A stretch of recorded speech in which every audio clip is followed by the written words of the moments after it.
pretty big deal when a rescue bird goes down. Can you walk us through that story? We get a 911 call. I get bad feeling. I end up pulling up the AFF system, and I was like, they're not there. A couple minutes goes by, and it automatically reverted to me. So I pick up the 911. This guy goes, hey, yeah, I think your helicopter just crashed.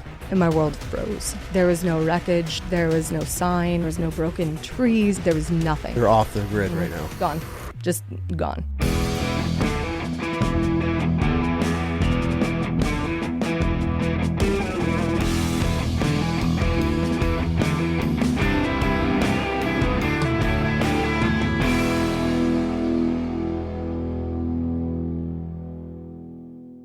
Valerie, this could be a good one because you have worked some of the most mentally draining jobs a human can probably work. I'm sure there's some others on the list, but you grew up in Jackson, Wyoming, which is beautiful, one of the most beautiful places. Both your parents were EMTs growing up. Yep. So you grew up in this world of watching first responders. I'm sure they had other friends that were involved with this. Both your parents being in it, you were probably just consumed. Yep. One of the first books that I saw was my mom's EMT book. Okay. I just look at the pictures. It's in your blood. So you end up becoming a firefighter / EMT. Correct. In Jackson, Wyoming, which is, I'm sure there's some really hilarious things that have come out of there. Yep. You did that for about 10 years. Yes. Before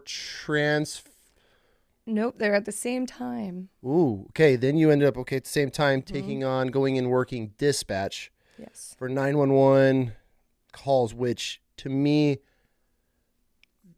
I want to say women because I feel like I've never not had a woman, but I'm sure there's the males, are absolute saints of human beings because of your job is dealing with somebody's absolute nightmare and the worst, lowest point of their life.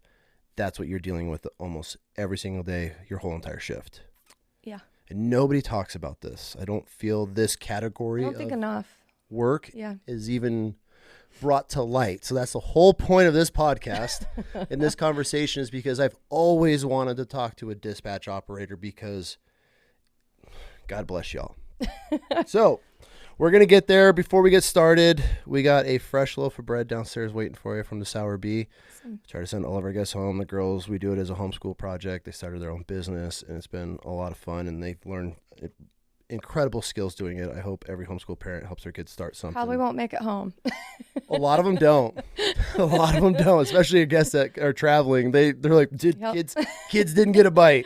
And then we're going to send you home. I got a ladies wild chaos tea, and I feel like your adventurous life, you're kind of a hat woman. Absolutely. At points, I could just guess that and use it. You're a snowmobile, backcountry, adrenaline junkie off of your social media looking after you rock the hat. So I'm sending you home with one of the rare OG hats. So Valerie, welcome to the Wild Chaos Podcast. Let's do this. Thanks for having me. Where are you from? Jackson, Wyoming. How was that growing up? Born and raised. Amazing. Yeah. Grew up there really before money ruined it. Yeah. Oh yeah. So it was great. We did everything from riding 4-wheelers in the backyard to snowmobiling to camping and hunting and like the Wyoming dream. Yep. Yeah. No, it was really great. Like you had mentioned, my parents were both EMTs growing up, so things were a little bit crazy there because my mom would have to leave at the drop of, the call. Yeah. So we kind of learned early on which jump pack she needed. And I'd be helping her. I'd have the jump pack for her and hand it to her as she's running out the door. So I watched that from just really early age because she was EMT my whole life. No kidding. And what did your dad do? So he decided that schedule wasn't conducive for two parents of 3 children to keep. So he was a mechanic by trade. So he ended up opening his own shop for the longest time. He owned his own companies. Mechanics, he got into the tow truck world there a little bit too. So that's a chaotic life too. It was. Tow truck drivers. Lots of stories there too. If there was a tow truck driver that has got the stories, please, I would love to. It would be good. Sit down and have a conversation with those guys. I almost killed a tow truck driver once. Oh. Yeah, he was right off an on off ramp, and he stepped off the back of his truck and tripped, and I had already given him room, and he fell like halfway into lane where I already was. It was one of those where you just like clench and prepare. I have no idea how I missed them. Wow. Yeah, I'll never Wasn't forget his it. time. Ingrained in my brain that I thought he was dead for sure. Yeah, Yeah. that'd be a rush. Yeah, and it wasn't. I mean, I probably would have gotten blamed for it, but yeah, it was. He tripped and fell off. Like the bed was at an angle, and he stepped off. Anyways, so where were high school? How was high school up there? How big of a class did you Hated high school. graduate? I had 120 in my class. Oh, that's bigger than I thought, but I mean, it's not huge. Yeah, it wasn't too big. We were the smallest of the preceding 12 years and the 12 years after us. Why'd you hate high school? So many people with money. Moving there? You know, like they're just, the kids that went there was very groupie Okay. type. I guess I never really found my niche. So my last 2 years of high school, I actually worked anywhere from 20 to 40 hours at a local hardware store. I had enough credits to graduate. So all that I needed, I think I took like, they were random like chunk classes that I could take that gave me credits for like a work to school or school to work program, whatever. So I worked at the hardware store through Hardware that. store out of all things? It was great. I would recommend that for a You teenager stock any shelves day. all day or what? Yeah. You know, they give you a little department and you get to own it. I got to learn all sorts of stuff like electricity, electricians, small, like, home plumber related. I guess you probably pick up a lot of skills working at a hardware store. If you want to, yeah. you can learn a lot. So after that, did you go off to college or what? Did you just start the adventure life? I never wanted to go to college. I never really knew what I wanted to do. Okay. So graduated high school, stuck with the hardware store. Still loved working there. They treated me great. All in all, I was there for 7 years. No kidding. Mm-hmm. In 2006 is when I decided to join the fire department. So it was a volunteer department. Okay. They had recently merged. Prior to this, they were separate fire EMS. The EMS department was through the hospital. Okay. And that was where my mom was working full time. And then shortly before I had joined, EMS and fire became one, which was for the county. So they pulled EMS from the hospital, turned them into county, combining fire EMS because that's what was happening all over the country. Yeah. So, staying progressive. Yep. And I remember telling my mom, I said, I want to be an EMT. And I had decided I want to be an EMT. She goes, well, you're going to have to be a firefighter too. I was like, well, that was easy. I guess I'm going to be an EMT firefighter. No kidding. That's how it happened, huh? That's how it happened. It was very short and sweet. She didn't try to talk me out of it. I was worried she was going to try to talk me out of it. Yeah, but I mean, I guess you're right. Hard. Living a life of that, that as a career is a really taxing. And I'd already seen her come home. We had the times where she'd be home and my dad would say, leave your mom alone. She had a hard night. For sure. So stuff like that. So I figured she would try to talk me out of it. She didn't. So I joined. We were essentially stationed at different stations. There were 7 stations total in Jackson. I was at our largest home base station, Station 1, which was right in town. Okay. But her being full time, she did work ambulance shifts out of my station because that's where our primary ambulance was for the county. So as I joined, she tried to stay out of it. We didn't want people, thinking that I got to where I got because she got me there. Yeah, for sure. So, obviously we talked and she was a great resource for me. But all in all, we tried to not have that favoritism. And if anything, she was harder on me than she was on anybody else. I feel like that's how it should be. Yeah. 100%. I'm with her on that one. Yeah. Because you give it to your kids and they don't represent you correctly, but you put them through the trenches. Then it's just the respect that comes with it. Yep. And everybody knows, like, you know what they're capable of. 100%. You know how much to push them. Mm-hmm. So that was kind of cool. How was the academy, the fire academy for you? What was that like? Yeah, so they did most everything in house. So again, I still have my full-time job while doing this. Mm-hmm. We had, I think it was 2 nights a week was when we did classes, Tuesdays, Thursdays, and then we would have station training on Wednesdays. Okay. So as a probationary firefighter, EMT with the Jacksonville Fire EMS, you weren't allowed to miss anything. So you couldn't miss the trainings. You couldn't miss the, any of the classes. Sometimes there were Saturdays. Saturdays were a lot for the practicals. Yep. Your hands-on training, stuff like that. I think all in all, to get my firefighter one is about 3 months before I was able to call myself a firefighter. Okay. And that's when the real probation started. Yeah, Because you get to ride on the trucks now, and you might get to hold a tool while you watch somebody else actually work. Right, so they kind of ease you into it. Okay. The volunteer, I feel like the volunteer part of it is different than what you would see, in a paid department. Is like it wasn't as aggressive. I think that people are a little bit more protective. Like, hey, we only get a couple structure fires a year. Like, you don't get to go inside. I've been here 10 years. I'm going in. So like you had to female are on the crew. There were quite a few. It was a small percentage, but there were quite a few. Okay, that's good. Out of 160, there were 160 firefighters total. At the time that I had joined for the county. Yep, spread out between the 7 stations. I bet females made up probably 20%. That's okay. That was a lot bigger than I thought, especially for being up there. Yeah, there was a fair amount. Most of them, if I remember correctly, were EMTs that wanted to remain EMTs that decided, okay, I'll go ahead and I'll go through fire training. And some of them discovered that they loved fire more than EMS. Oh, for sure. So all of that was pretty cool. EMS training took about 6 months before I could get my EMT basic certification. That was a good one to get. Mm-hmm. So by the time I just kept pushing, I wanted to be more trained. I wanted to do better. I wanted to be better. Like I was addicted. I was in it. Good for you. So I pushed. I became an EMT intermediate. At the time in the state of Wyoming, that was just one step below a paramedic. Because paramedics can administer drugs, EMTs can't, or what's the difference? EMT basics don't necessarily, they consider oxygen to be a drug, so basics can administer oxygen. Paramedics could give your narcotics, your painkillers, your steroids, for, like really bad allergic reaction, like situation, stuff like that. Paramedics can, crike, IOs, IVs, that sort of thing. Depending on the state, a basic might be able to start an IV, but a paramedic has to put in the IO where they're drilling your bones, stuff like that. So at the time, EMT intermediate, the only thing that you couldn't do as an intermediate that you could do as a paramedic, because there were 3 drugs that you couldn't give. Everything else an intermediate could do. Oh, nice. Okay. It's very intimidating. And that's what you went to next? Like they just told me I can do all of this. Yeah.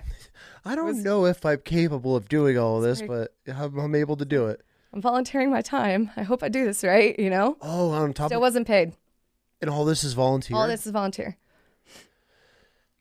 That's terrifying. I loved it. Yeah? Yep. You got the rush from it? Yep. What did you enjoy most about being an EMT? Helping. Just anything? And I learned through it that I loved firefighting more than I did being an EMT. But I loved the aspect of helping people. You show up and you get that thank you, and they look you in the eyes, and it's sincere, and it's, you just walk away and you're like, I just made their shitty day better.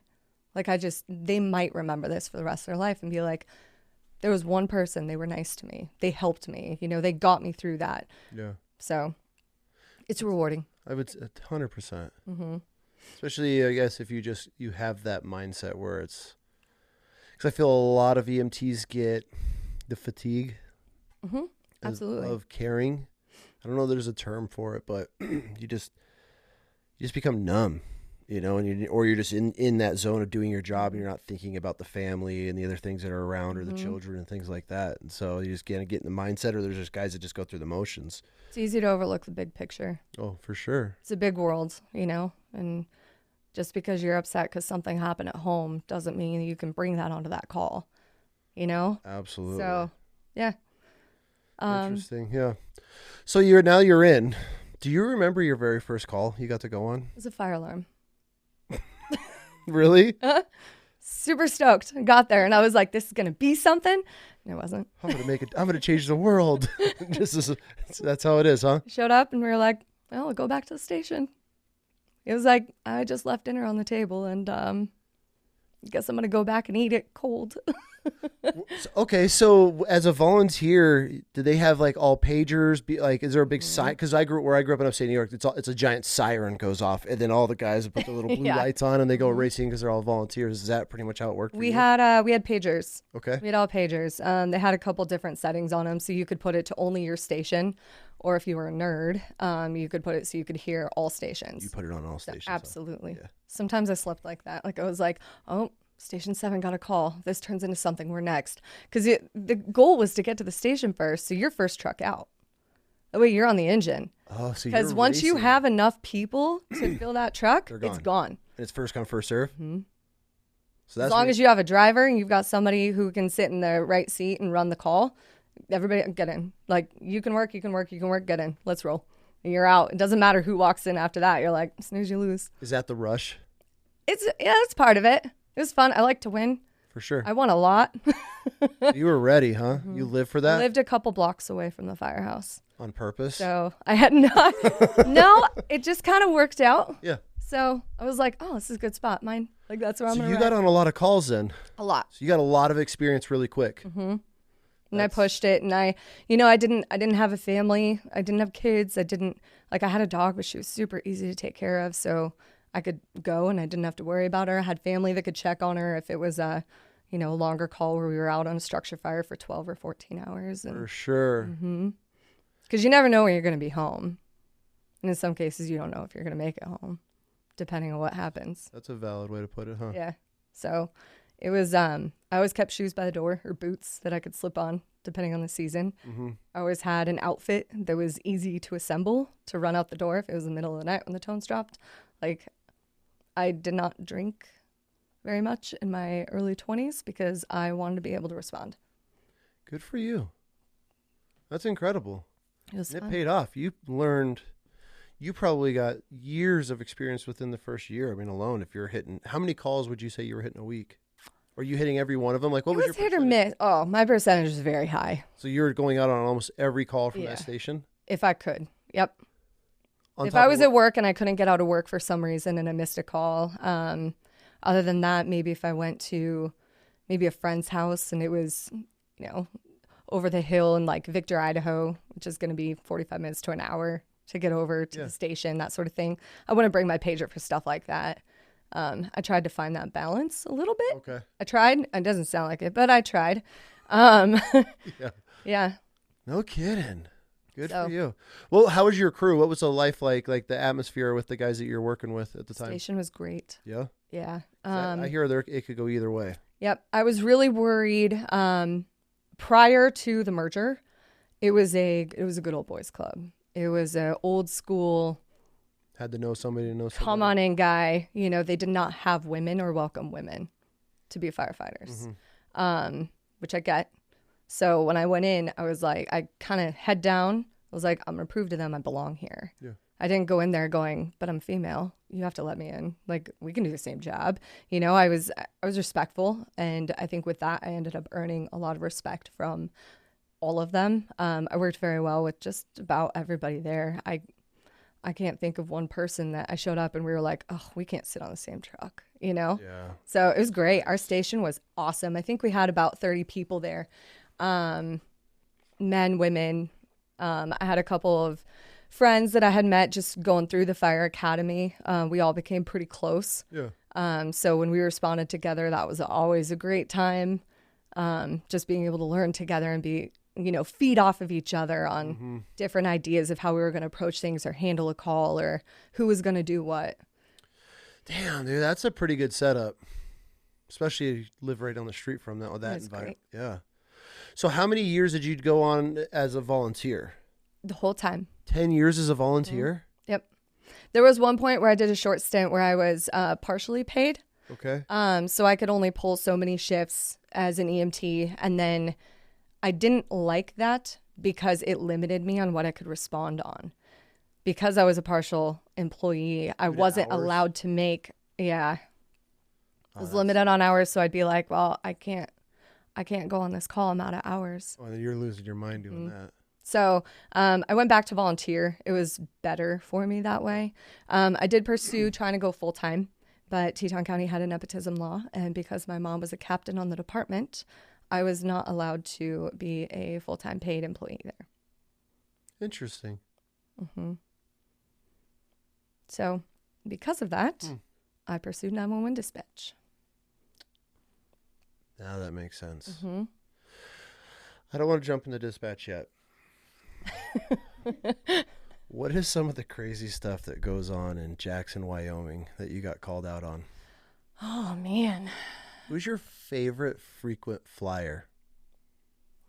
Oh, so... Every cop, every paramedic, every firefighter has a frequent flyer. Who is yours? She was a woman who went to school with my dad. Okay. She, super sad story. She ended up being an alcoholic, to the point where she was mentally just not good. She wasn't necessarily actively trying to kill herself. But she wasn't doing anything to help herself. She didn't have any family. So she'd call 911 because she fell, or, you know, we'd go out on a welfare check, or she'd be screaming and the cops would get called and they'd be like, this is a medical, we need an ambulance here, kind of thing. But we'd go pick her up, and a lot. Everybody knew that address. They knew the name. And we show up one time, and I was actually running on ambulance with my mom, and there was a third member on our ambo, and we get there, and the third member, he looks at my mom and he goes, this is all you. Like, you're the psych person. My mom loves the psych calls. Oh, yeah? She was great at talking to the loopy ones. Okay. Some people have that. She's amazing at that. So I learned a lot from her on that one, too. So she goes in, and this woman starts yelling at her, and she's like, get out. You're not welcome here. I want to talk to you. And then she says my mom's name. And my mom's who she's talking to. So my mom walks out, and she goes, she wants you. I was like, oh, boy. So I go in, and she goes, there you are. And she completely flips the switch, turns happy, and I'm like, let's get you in the ambulance. So we start going to the ambulance, or we get her in the ambulance. We start riding. My mom and our third member, they're sitting up front. Usually we'd have 2 EMTs in the back, but every time that we tried that, she'd just lose it. So it was just me. And she starts telling stories about, I guess I should have told the part that she was in love with my dad. Still? She was, yeah. Well, I mean, the thing is, she was like reliving her past. Okay. Yeah. And she starts telling me stories about how much she's in love with him and wants to be with him. Does she know this is your dad? Absolutely not. She doesn't even know who I am. She's telling you about this man that she's in love with, and it's your dad? Oh, yes. All the way to the hospital. You're like, Mom. She's driving, so she can hear the whole thing. And I hear her cracking up. I'm trying to keep my composure as we head to the hospital, because she's laughing about this. Like, you put me in this position. Thanks, Mother. She thought it was great. Oh, my. What are the chances of that happening? It was a small town. I mean, I'd say they're pretty good. Are they? Pretty. The fact that your mom's driving the ambulance, you're in the back, and this woman's just talking about this man she loves, and it happens to be my dad. Your dad, your mom's current, your mom's list. That's hilarious. Yes. I'm so glad I asked that question. Me too. That was a good one. Yeah. Well, because like I have so many buddies that are like, oh God, this guy, you hear these stories, and everybody's got a frequent flyer, it seems like. So I don't know. Yeah, that's funny. Yep. Good for her. One of the things that fascinates me, and I don't know if you had to deal with it very much, and I have this huge fascination with it, and I want to get a specialist on to have a conversation about it, are hoarders. Did you ever deal with any of those? Not often. No? I heard more stories. Okay. But I don't think I responded to one hoarder incident. Oh, man, those ones get me. Like, I obsess over them. What about large people? It fascinates me talking to the EMT guys. They have to cut holes in houses to get people out. You've had to do that? Mm-hmm. Do you remember the person? Mm-hmm. Who was it? So I think he had like a heart condition or something like that. Ended up calling. Had to widen the door and then pull him out on like a door, as opposed to being able to put him on the gurney. You put him on a door, And you're doing this is like you're using forklift or what? What how did you get him out on a door? Put the door like on the gurney in order to be able to roll him out so that you had enough space. Floor surface. Surface Really? area. How big was this guy? Good size. I would say he's pushing 500. He was a shorter guy. So he's wide. Dang. So it does happen. Yeah. There's some logistics. Like that is where like EMTs will call for a lift assist.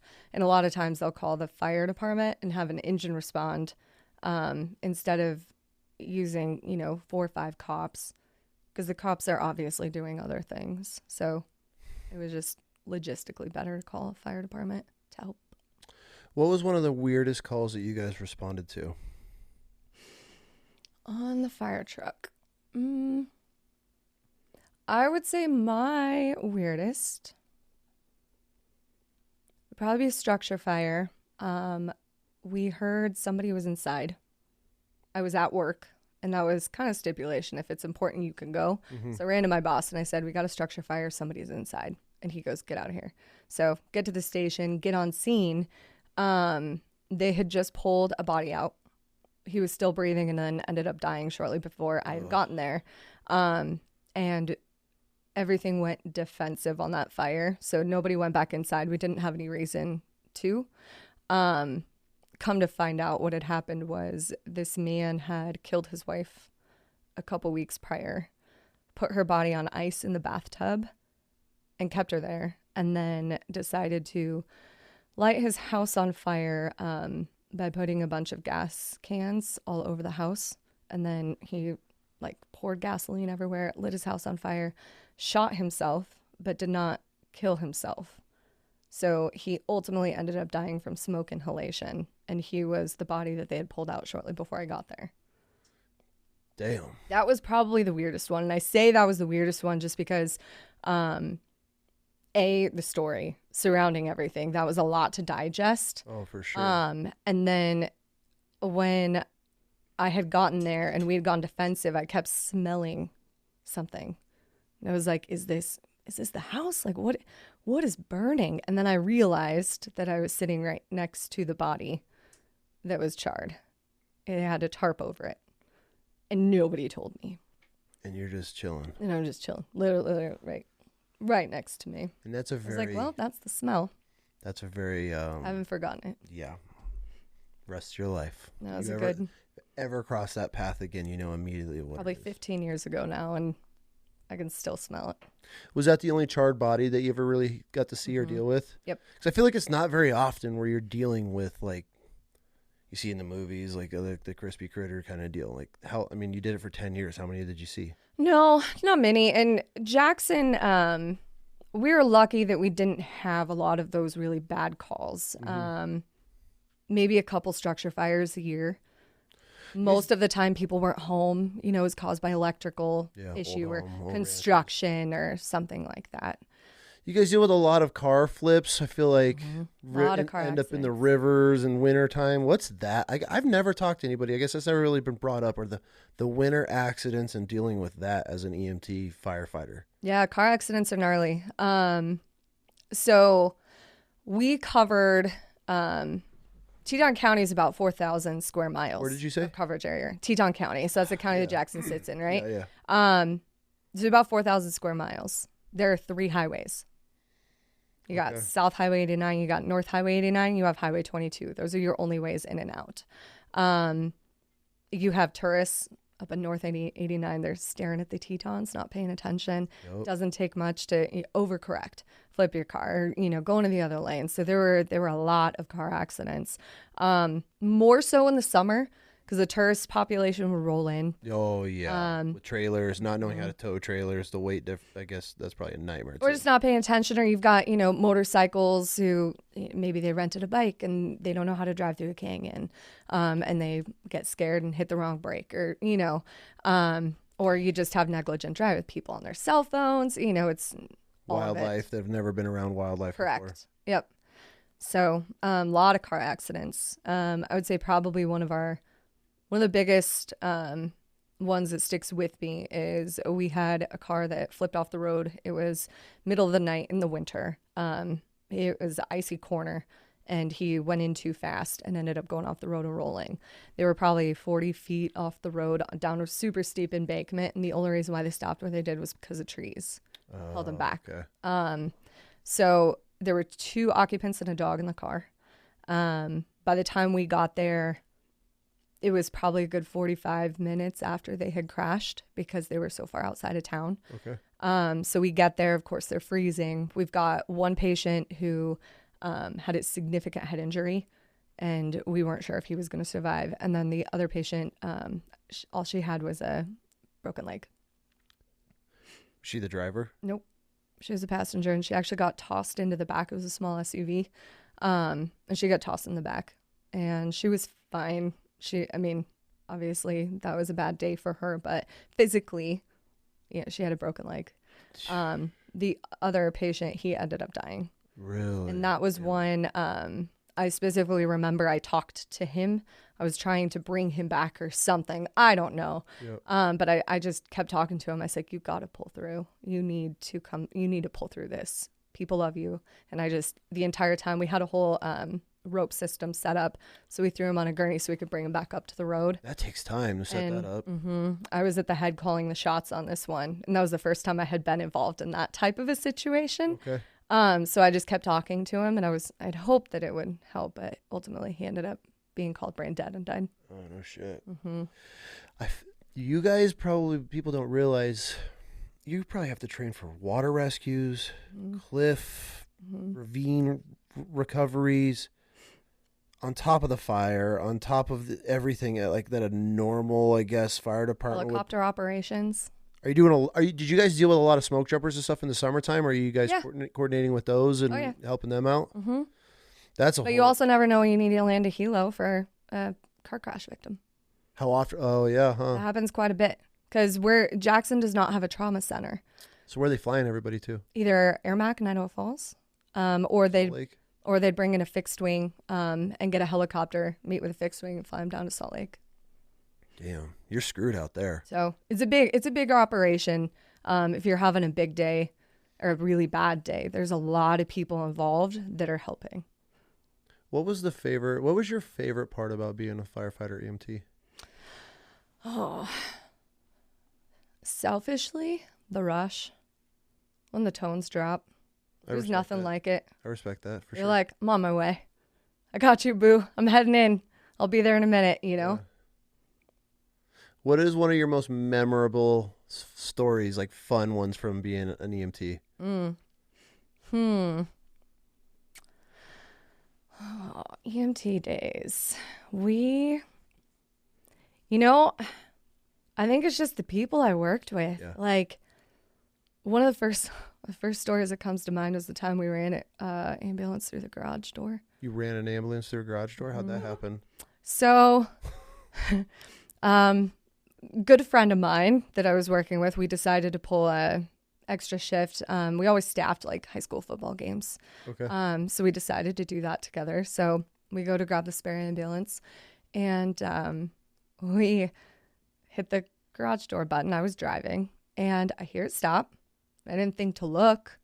And I was like, okay, cool, we're good. You good? Throw it in drive. Went, instantly stopped us. Oh, it started to come back down? No, it just stopped. It malfunctioned. It just didn't go all the way up. Oh, you thought it did? All I had to do was lean forward and looked up, and I would have seen it. But nope, ran right through it. Yeah. How old were you for that? What year was this? That was pretty early on. I must have been 22 or 23. What's 4th of July like in Jackson, Wyoming? Are you dealing with a lot of fireworks? Mm-hmm. No, most people are pretty responsible. Okay. Because they see that fire danger's high or something like that. Yeah. And usually you've got those seasons where the valley's just filled with smoke and nobody wants to contribute to that. Mm-hmm. But it's super hectic. It's one of the busiest weekends of the year by far. So many people in town. Everything's booked 100% out. It's a very different, I think, different thing working in a tourist town versus just a city where you might have people passing by, coming through. Jackson was the destination. It's people saved up for years to come to Jackson. Yeah. It was a bucket list trip. So everybody comes there excited, and they're all over the place, and nobody's, looking left or right, and a lot of accidents happen. Oh, God, could you imagine the spike in those weekends? So what made you want to transfer from firefighter to 911 dispatch? Yeah. So about 4 years in, I realized I wasn't going to be able to go full-time EMT because of the nepotism law. Okay. So your mom wasn't retiring anytime soon? Got it. She just retired 2 years ago. Okay. I think 2 years ago. There were a couple of girls who worked in 911 dispatch that were also on the fire department, volunteers with me. And I ended up talking to one of them, and she was like, you would be really good. And then I went to my mom and I asked her opinion, and she's like, you probably would do good. So I thought on it for a little while, finally decided, I was like, I don't know if I want to work at a hardware store the rest of my life. I may as well throw my application in, see what happens. Yeah. So I threw my application in, and I remember the day that they brought me in. You go through all the testing. There's the application, and then they run a background check on you. Once that's complete, they put you through a polygraph. You've got to do typing test, vision, hearing test, all those. And then the end of it is the interview process, of course. Okay. And I get there for the interview, and I'm sitting in the parking lot waiting until it's my time to go in. My mom calls. I'm like, oh, she's calling to say good luck. That's nice, And I pick up the phone, and she goes, I just want to let you know your grandma just died. As you're walking into your final interview for this job? Mm-hmm. Perfect timing. I said, okay, thank you for letting me know. And are you close with your grandma? No. Okay. No, not really. But I was still like, wow, like that was heavy news. Mm-hmm. So I walk in, I kind of shake it off, and I'm like, this is my test. Can I do this? Mm-hmm. So I walk in, I go through everything. And at the end, one of the women who interviewed me knew my mom. She was like, so how's your mom? And, after all the formal part was done, how's your mom? And I was like, well, she's not so good. So my grandma just died. I was like, I got the call right before I walked in, and they were like, and you just went through this interview? Are you okay? I said, I'm okay. Thanks for asking. A couple weeks later, they called me, and they were like, you were our number one pick. We'd like to offer you a job. Talk about trial by fire. I mean, you walk to get the news that your grandma just died as you're walking in for an interview that you're probably going to need to show that you're cool and collective under shitty situations. That probably nailed it for you. Probably. It probably helped. Yeah. So once you go through the process of becoming a 911 dispatch, what type of training are you doing? Because I feel like there's so much the process. Mm-hmm. An order, who you're calling, who you're dispatching, who you're connecting people to. Is that all like you just sit down and start going, or are you like shadowing people? How does this work? Yeah. So the first 2 weeks, you kind of just shadow people. Okay. And this is how they set up this specific training. First 2 weeks, you shadow people. You kind of see what they do for the job, how they answer phones or how they respond to radios. There's a whole manual so that you can learn jurisdictions, all the departments that you're about to dispatch for, all the systems that are available to you, and you have to learn all of those, obviously. You go on ride-alongs on the ambulance, ride-alongs with deputies and officers, and visit. We worked closely with Grand Teton National Park Dispatch. So, you'd go up there, see their dispatch center. That way you could get an idea for how they operate as well. So the cop ride-alongs, is that so you just know how they function? So you're not just giving them demands or requests or asking them things when you're like, yeah, that's not how this works. Is that so you can learn how their flow is, and so that way it makes it easier on you? Mm-hmm. Okay. Yep. All right. That makes sense. You get to feel like, when they do a traffic stop, how long is it realistically before you should status check them? Do you want to do it immediately? That sort of thing. So the officer can kind of just explain their side of it, so that I think it's fabulous because you really get the opportunity to learn what's going on out there so that you can get ahead of what everybody else needs before they ask for it. Like what? Like if somebody needs backup. A lot of the times I could hear a voice deflection and I was like, they need another unit, and I'd send somebody their way.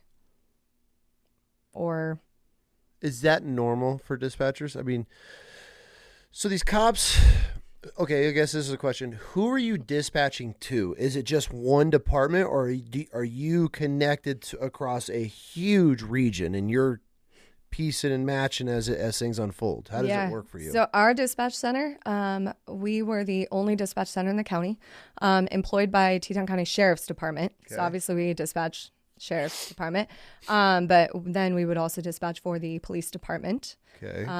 Jackson Hole Fire EMS, Search and Rescue, Teton County Search and Rescue, the Elk Refuge. They actually have their own law enforcement section, so we would dispatch for them as well. We would work closely with Highway Patrol, so you'd get a lot of the Highway Patrol guys that would come in. I mean, their dispatch is in Cheyenne, 7 hours away, so we were pretty close with them. We'd learn how to work with them. We'd listen to their radio so that if they needed something, we'd be able to dispatch one of our guys to go and be their backup. So you're dispatching 7-8 different, as well as working close with surrounding counties. How does your mind process? I mean, I'm trying to figure out, like, is there a giant board? Like, how do you pen the paper this when people are calling in? Are you learning their voices and like getting to know these people? Mm-hmm. Yeah, and they'd come into dispatch and say hi, and some of them outside of work, you'd go hang out, go on a hike, or I snowmobiled with the guys, Sheriff's Department, and we had I think that we had a couple troopers, state troopers that rode with us, and cops. Really? Firefighters, yeah. Okay. So it was cool. Everybody, there wasn't any headbutting between departments. Everybody meshed very, very well, and it was a lot of fun. Damn, how long does that take? I mean, are you okay? So once you do your ride-alongs and you got your kind of the groove of things, are you just headset on and ready to rock and roll and taking calls? Kinda. You got to trial by fire a little bit. I feel like that's the only way you're gonna learn a job like that, and it's just like, here you go. Here you go. Good luck. Let us know when you have questions. Yeah. You don't remember your first call? No. It was, the training part was all Blur. They've got everything broken up into sections where you train on phones. So they teach you what questions to ask when, how to handle a 911 call versus a non-emergency call that comes in. Okay. They would have different ringtones. So you always knew which was which. Obviously, 911 always took priority. The admin line could ring and ring and ring.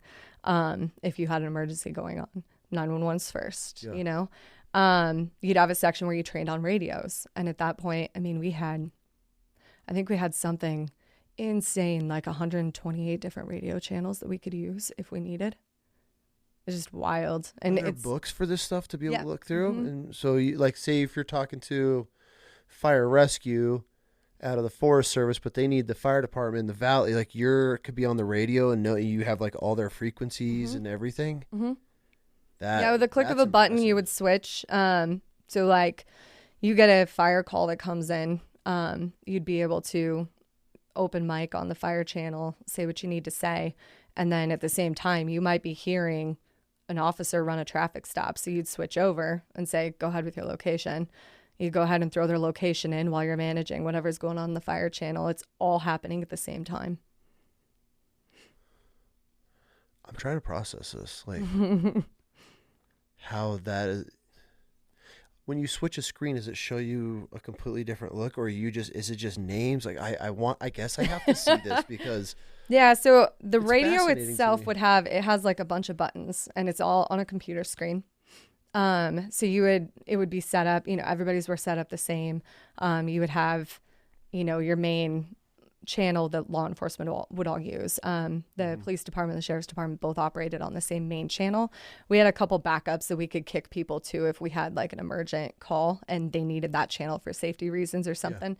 So you would have backup channels, and they're all kind of situated, I thought, in a very organized manner. So it was easy to get to all of them. You would choose which channel's your priority.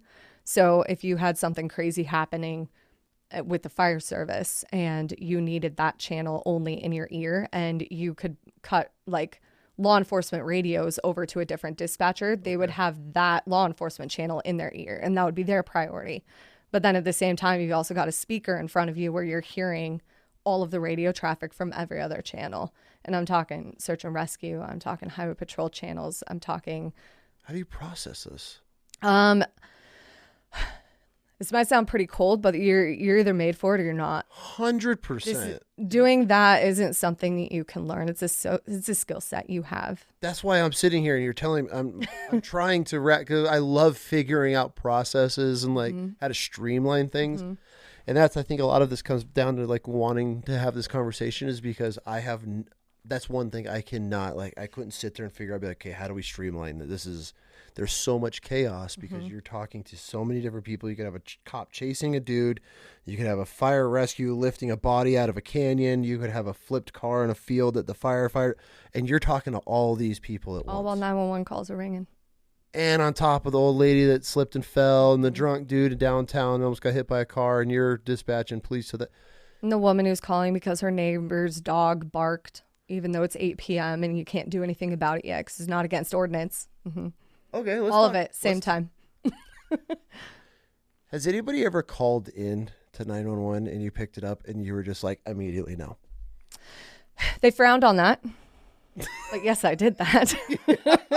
Yes. Like, I'm too busy for this shit. Nope. Okay, I'm glad you're honest because I feel like anybody, if you Absolutely. said, no, I took everyone the same, I'm sure there was a point where you had a million things and someone's like, my cat's in it. You're like, shut it. Not today. Okay. Do you remember what that call was or no? It happened a lot. Really? It happened a lot. People call 911 for the dumbest shit. Like what? They want to know if roads are open. They're calling 911? They call 911. Are these old people? No, not necessarily. It's all over. I feel like that's a grandparent. Hey, is Highway 22 open? You have online resources to look this up. You literally called me on the phone that has internet, and it took you longer to... Sometimes if we were in a good mood, we would entertain them and be like, listen, you can't call the 911 line for this. You need to call our non-emergency line, and we'd have this slow conversation with them and talk to them. Other times we'd say, you need to call the non-emergent line for this, and we'd hang up. Good for you. And if it was busy, we'd say, this is a 911 line. It's not appropriate for you to call this line for that information. Click. So how often are people calling in for non-emergencies? All the time. All the time. And, playing devil's advocate here, some people think that's an emergency. It's an emergency to them. They need to get home because their dog needs let out. They need to get home because their kid just got off school. Where are they? They need that, So in Jackson, Teton Pass is a 2,000 foot, vert climb. Yeah. It separates the Wyoming-Idaho line. On the other side is like Victor, Idaho. Yep. A lot of people commute because they can't afford to live in Jackson. So that road closes down a lot in the winter. You can't see anything. It's unsafe to plow. They can't even get the plow drivers up there. It's too slick and there's already crashes all over the place. And it's just not safe to send anybody else up there. So they'd shut it down. It's shut down all the time. And these people they're essentially locals, right? They live over in Idaho, but they work in Jackson. Yep. And they would call 911 all the time. Is the pass open? And you're like, where to find this information. Oh, that's got to drive you nuts. It was, we'd be like, oh, road's closed. And then immediately, lines just start ringing. Have you ever had anybody call in the 911 just to have a conversation? Yeah, but usually it's not people who are mentally right. So how do you approach that situation? It kind of depends. Depends on what they're saying. Depends on how they sound. You might entertain the conversation and just talk to them. You might try to figure out their location and send an officer there to try to do a welfare check, kind of see what's going on with them, see if it's BS or see if it's, real, see if it's harmless or if we have a problem here. There's a couple different ways. It all depends. And I feel like you have to play that one softly because if you just blow that person off, they could be like sitting on a bridge somewhere, right? Correct. I mean, is that how you're taking? You can't let anything go in dispatch. You can't assume anything. Oh, okay. And you always assume that you're never getting the full picture. Have you ever taken a call where somebody was being super vague and you could pick up on it, but that like you knew something was wrong and kind of fished? I mean, I'm not talking like Nobody ever called and asked hostage. for pizza, if that's what you're asking. Well, I'm not talking like a hostage situation or there's somebody that's in like a scary or like an intense situation, but they can't tell what's really going on. I mean, have you ever had anybody call to like kind of leave clues in a way? Not really that I remember in that way.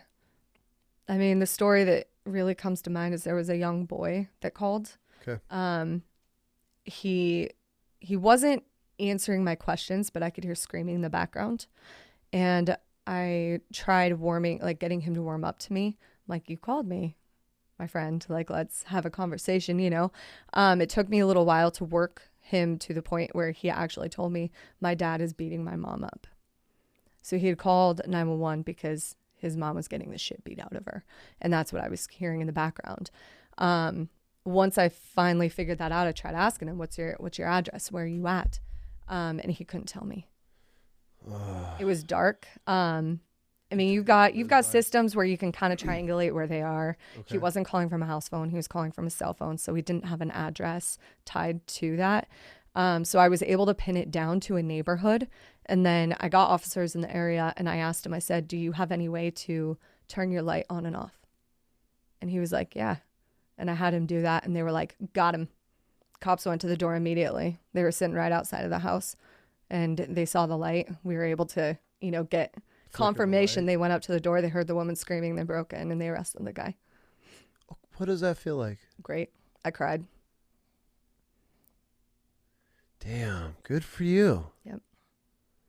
Like, that's what I'm talking about. How does your mind process along with everything else that you've dealt with that day to be able to walk the cops onto a kid it was cool. It's 100%. Mm-hmm. I mean, it's got to feel incredible. It's not about me.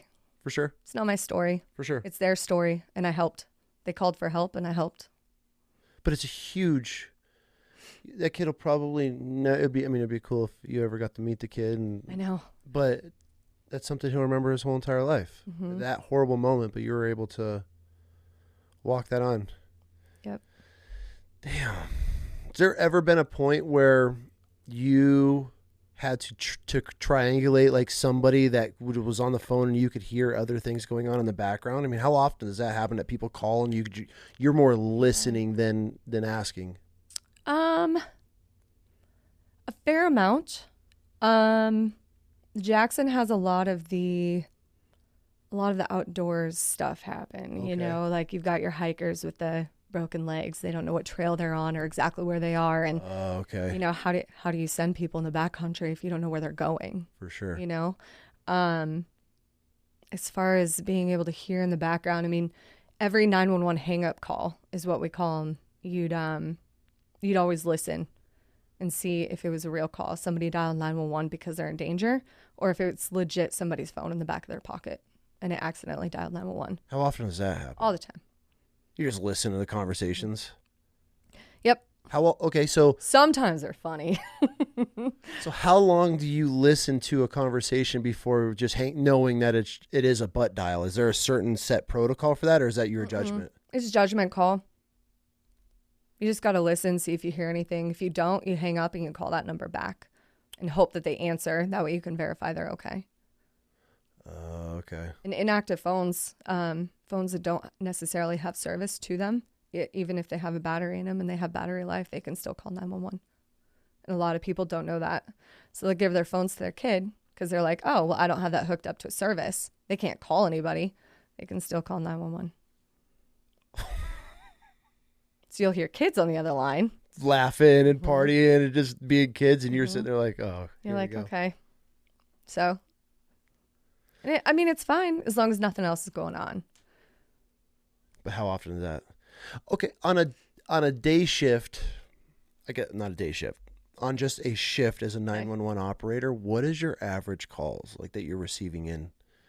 Depending on the season. Okay. You know, we'd have the off season where you'd work a graveyard shift and the phone might ring twice. And that was because Grand Teton Dispatch was telling us they were signing off and then logging back on. Like, that would be the night. Deader than dead. So slow. Yeah. Those are brutal. Those drag. You'd have the other times where the phone just wouldn't stop. And you get a big call. You can get, I don't know, 30, 40, 50 911 calls simultaneously. If it's big enough, there's enough people around. And they all hit at once. Oh, yeah. Mm-hmm. Parades. I mean, any town event. Mm-hmm. Do you see an influx in full moons? Yes. That's a thing? Yep. And freaky 3:15. The phone rings at 3:15 in the morning. It's not going to be a good call. It's going to be bad. It'll make a story. It'll be bad. Do you have a 3:15 story? Yeah. I wasn't working for this one. Okay. But this is probably the worst one. I was laying, my pager went off because I was a nerd, right? So I was working in dispatch at the time, but this is like a night that I had off, and I had my pager on, and I hear the tones go off for 2 of the stations out on the West Bank. And I was like, okay, well, if this is big, we're next, because we were always third station, no matter where the call hit in the county. So I started listening in. It was a car accident where a couple of kids had gone through an intersection and rolled their car, and they were pinned, and they were drunk. And it was the radio transmissions that the dispatcher was putting out made everybody who was listening cry, because she did a phenomenal job, but she was talking to this kid until his last breath. And she was relaying some of this information to responders, because as they were looking for them, they couldn't find the car because these kids didn't know where they were. We knew the general area, but they'd keep on saying, it was nighttime. They keep on saying, we see flashing lights. Ugh. We see flashing lights. And she'd be like, turn around. They see your lights. Turn around. They see your lights. I need you guys to get there faster. He's going downhill, stuff like that. So that was a freaky 3:15 call. As a 911 operator, what would you tell parents of teenage drivers? There's something that we should be like, do you see a common occurrence in teenagers and young drivers? I mean, you hear it all. So as a dad, what would be something that as a 911 operator, you'd be like, hey, you should with your kids? I think it's just teach them about the consequences. I think a lot of young people, they don't know that. Okay. They're not exposed to that. So what's the consequence if you look down at your cell phone and you end up rear-ending the vehicle in front of you? You got to think of that. Mm-hmm. That's why we tell you don't be on your phone. I think big thing is kids need to know how to drive in every single road condition out there. Sun, rain, snow, ice, wind, all of it. And also look for, anticipate what other drivers are doing. Be defensive. Defensive driving is what's going to keep you safe. You see and you hear a lot of it. Mm-hmm. You were involved in a 911 call that involved two people that you knew in a helicopter crash. Mm-hmm. Pretty big deal. Mm-hmm. When a rescue bird goes down. Yes. Can you walk us through that story? Yeah.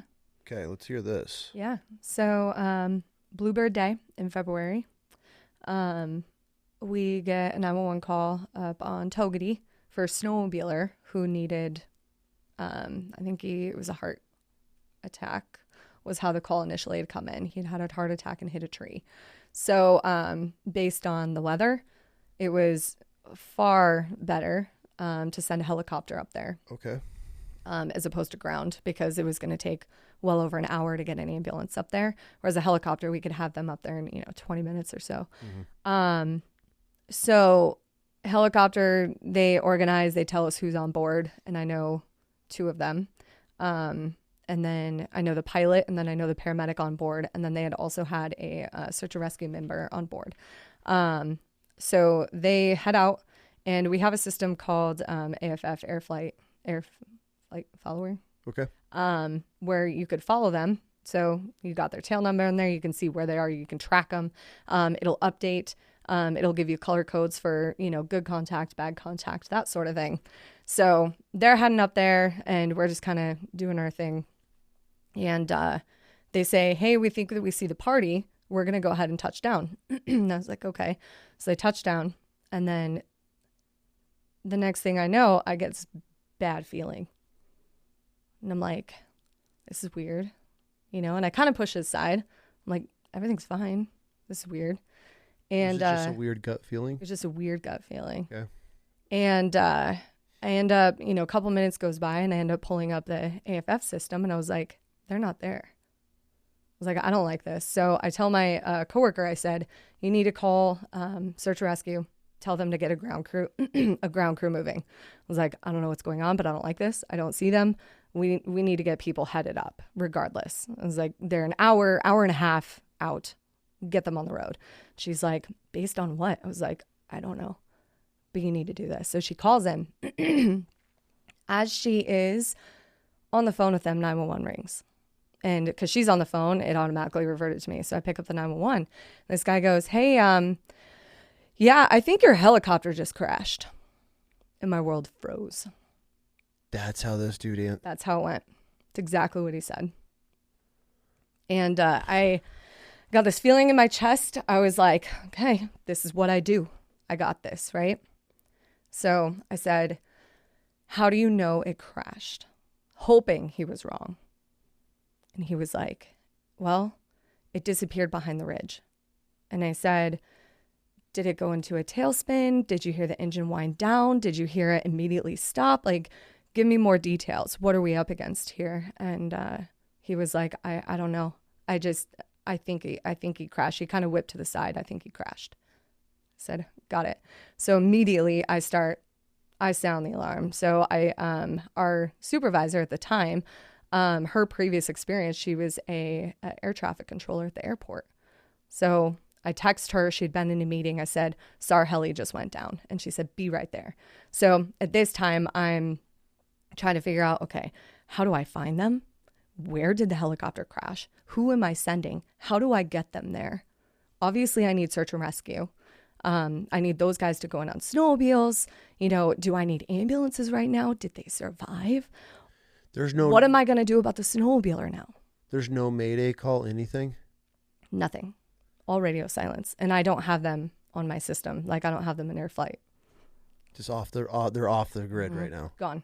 Just gone. So now you have to try to find where do you know where the rescue party was, or the victim, right? Mm-hmm. So are you sending people just in grids to that direction?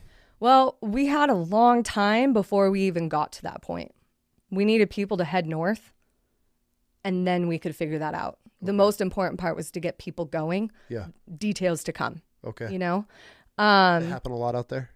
Because of just how large of a vast area that they're covering, you start heading people out? Yeah. Okay. You got a bare minimum that you'll send out. Okay. And then as you get more details, you start, building onto that response. Okay. So a little bit of time goes by and still nothing. I don't have their location. We've got people still heading north. Nobody's really up there yet. We know their last location because they had told me where they were touching down. But I have no idea how far they went from there. I don't know what ridge they went over. That guy, he was visiting. He couldn't tell me if it was north, south, east, west. Nothing. Oh.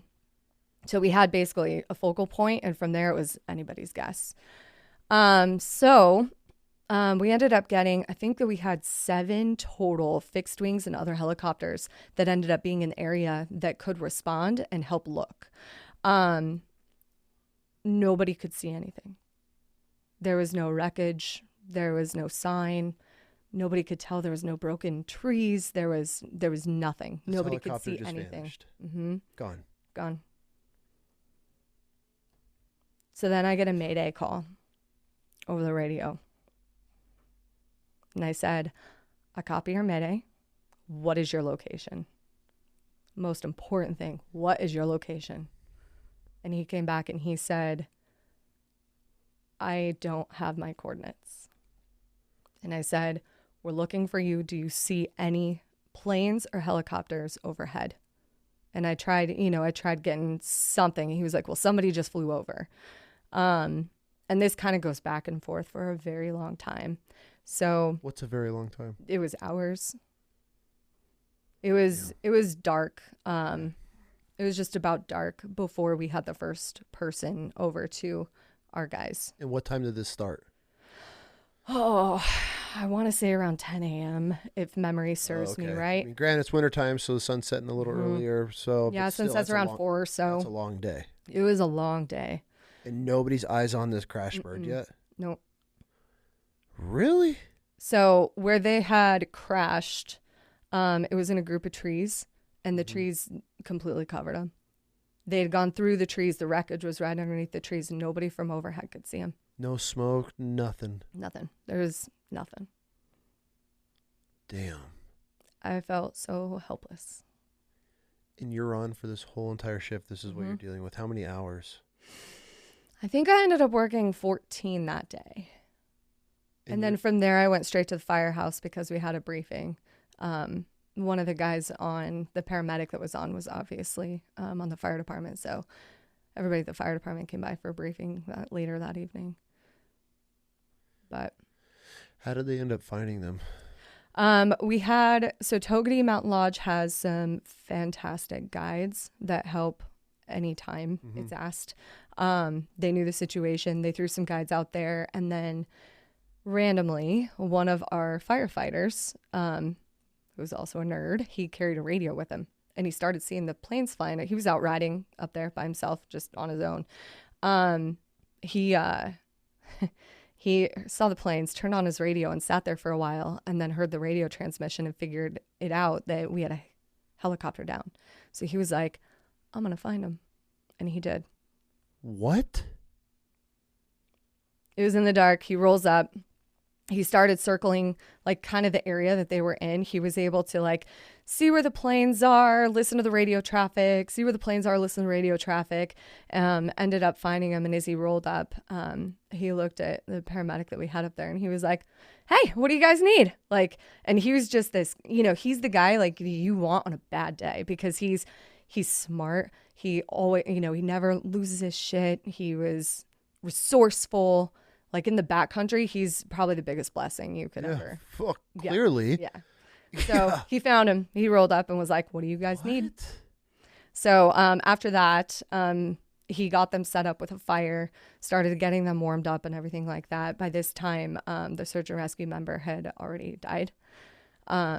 So he was helping the other two and trying to get them warm. And he said, now I know where you guys are. There's other people like looking for you. I'm going to go get them. And he got them, ended up bringing everybody in.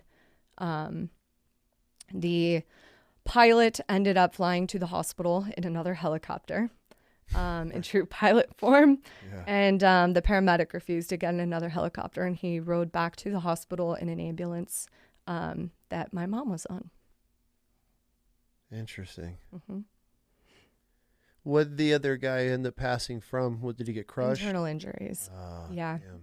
It was a hard hit. He was alive, and the paramedic stayed back, tried to save him, gave him fluids, did what he could, but never ended up making it home. Did you know him? I did not know the search and rescue member. You knew the pilot? I knew the pilot. I knew the paramedic. I carried a lot of guilt a long time because when I heard that it wasn't one of the two people I knew, I was like, oh, thank God. Even though I was still upset that somebody died. So I felt guilty. Yeah.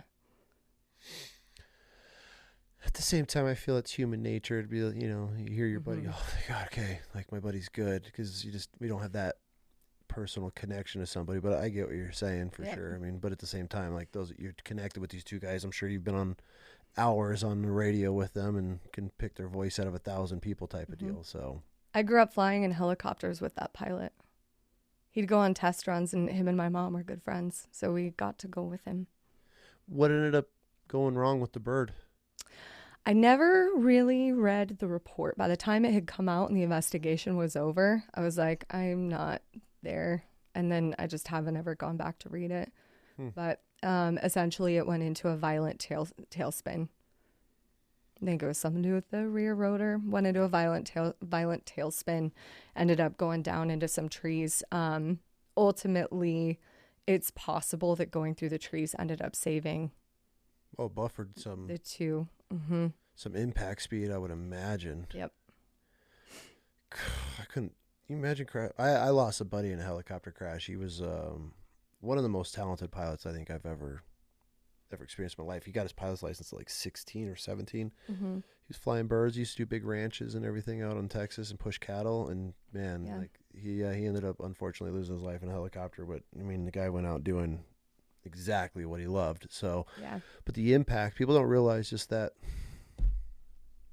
And then these guys are strapped in. That's where a lot of internal injuries, and correct me if I'm wrong, I'm sure the guys get tore up from the seatbelts and stuff by getting whiplash and like tossed around. We've had some vets that I've talked to that were strapped in like Osprey crashes and things like that. And the seatbelts actually like just, this harnesses just destroy their insides because they're just ripped and flopped around as things are rolling. And damn, that's a tough deal. It was a bad one. It took a long time for everything to kind of feel normal again. That's one of those ones that hits a community. Yes. It's not just... Everybody knows when all you got to say is the helicopter crash, and everybody knows. Pretty big deal. I had the honors of doing the last call at the search and rescue member's funeral. How does that go down? You just say their call number over the radio, and with no answer at the end of that, you say end of watch. How do you hold yourself together doing that? I don't know how I did it. I don't know how I composed myself to do it. My voice didn't crack, nothing. That was surreal. That'd be pretty tough to do. Did you volunteer or did they ask you to do that? They asked. They said, you worked this call. Do you want to do this? I said, absolutely. Is that a normal thing? Is that kind of like, I don't want to say, is that like tradition in a way for if something goes like that, they give that to the dispatch? I think so, yeah. Interesting. What's the hardest part about being a dispatch operator? Probably shutting your mind off from the last call and starting the new one with an open mind. You can't carry that emotion from call to call. So it doesn't matter how bad that last call was, whatever the next person's calling about, it has to be a fresh slate. You have to treat them like they're number one. It doesn't matter how their, issue compares to the previous one. That's probably the hardest thing. Because people would call in, they'd be bitching and complaining about, I don't even know what, neighbor's dog barking, the road's not open. And meantime, you're dealing with, I just got off the phone with somebody who just died, like on the phone, and you can't take what they have personally, and you can't take your emotions out on them. That's probably the hardest part. You got to compartmentalize it. And then you got to find a way, very quick. And then you got to find a way to get through those emotions when the time's appropriate. So what would be the technical title? Is it dispatch operator or 911 dispatch op? I mean, what did you go by? I always said I'm a dispatcher. Okay, and then so dispatcher. Sometimes when I say that, people are like, oh, so like trucks? And I'm like, okay, 911 dispatcher. Right. So, I don't know. There's so many different titles, I guess, for that, I guess, where you work. But, okay, so as a 911 dispatch operator, you're dealing with the worst day that person has ever dealt with in their life, usually. Mm-hmm. How do you compartmentalize that and not bring it home? I think sometimes it just doesn't hit. It's, you're like, wow, they had a bad day. And you go home and it's fine. You don't think about it ever again. Other times you're going to take it home. I mean, there's still calls I live with. There's still calls I have nightmares about to this day. And I've been out of it for 15 years. Would you talk about any of those? 10 years. Oh, the helicopter crash is one. Oh, for sure. For sure. That's one of them. Another one we've already discussed is the car accident victim. That one still really bothers me. And I can't explain it. I mean, I've had other car accidents where they were horrible. and no bad thoughts. Like, do you think that's normal? Yeah. For your breed of people, I would say, because 100%. I would say out of 1,000 people, I would love to know the statistic that would be mentally tough enough to be able to handle being a 911 operator. Emotionally, skill set wise. How do you take that as a woman? Because the wife's up here now. As a woman, being very emotional, and I'm not judging where all the women attack me. Women are known to be a little bit more of emotional. How do you turn that off? How do you, like, as a woman, you want to nurture and love and try to help, but then you just, that call ends and that's it, and you just go to the next one. How does that not eat at you? Just call after call after call. I mean, I don't know if I have an answer for that. That's what I find fascinating. Like how I think it's just I mean, for me specifically, it, like I said, it wasn't about me. Like how can I help you? Yeah. What is your shit situation, and how are we gonna get through this? How do I make your day better? I feel so. I'm not saying you're not saying it, but because a big question at the audience, with a lot of them, what's the mental toll on 911 dispatch operators? Like horrible. It's draining. And it makes you lose trust in humanity. You hear about some of the bad things that people do to each other, and you hear it firsthand. You know, you're not hearing the after story. You're hearing it on the phone, like the woman who was getting beat up. You're listening to the screaming, and you're like, I'm not going to be that woman. I will never let that happen, you know? And I know that I put a guard up. I put a really big guard up. There's a lot of people that maybe I should have entertained or talked to or, you know, opened up to, but didn't, just because I didn't trust them, and it wasn't their fault. It was probably related to something that I had heard or seen, and I was just like, not today. So in a way, I kind of turned into a little bit of a recluse. I did a lot of solo hiking with my dog, trail running, stuff like that, and that was kind of how I would refresh, and I'd feel okay after that. Recharge the process batteries, everything. So by hearing the negatives and just the evil with a lot of that comes with it, that really pushed you away from just having like a social life, because you're just dealing with the negative all day. Absolutely. And you're also under the microscope a little bit. You can't associate with people that do drugs. So weed is illegal. You can't hang out with anybody who does weed. You can't, you know, because if you get caught and you're in the vicinity of them doing weed, you're under investigation. No shit. So stuff like that. So there are definitely some people where I was like, I can't hang out with them in that setting, because if anybody finds out, I'm going to get in trouble. So you kind of segregate yourself. And I do think that that's how it was a little bit easier being on the fire department, because I was working 24/7. I was working, whether I was getting paid for it or not. I'd run a 12-hour shift in dispatch, and then I'd go run a 12-hour shift on ambulance. God bless. Like over and over and over. That didn't wear on you? I was obsessed. I mean, I didn't think it did. At the time, at least? Yeah. It was a young kid's sport. I couldn't do that now. Oh, for sure. God. Was there ever a call that you broke character on? Oh, probably. Man.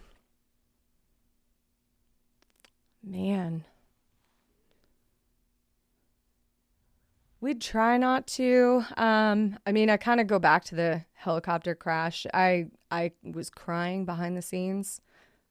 I never let it sound in my voice, but you know, that I felt like I never wanted to be that person that would, you know, emotionally break at work. Like I could always hold my composure until after everything was over. No call ever broke you? Except for the helicopter. I mean, came close probably. That was the worst. I got a bunch of questions. I want to make sure we get through these, because there's some good ones. What's the most frustrating part about being powerless behind a mic and trying to help somebody? Yeah.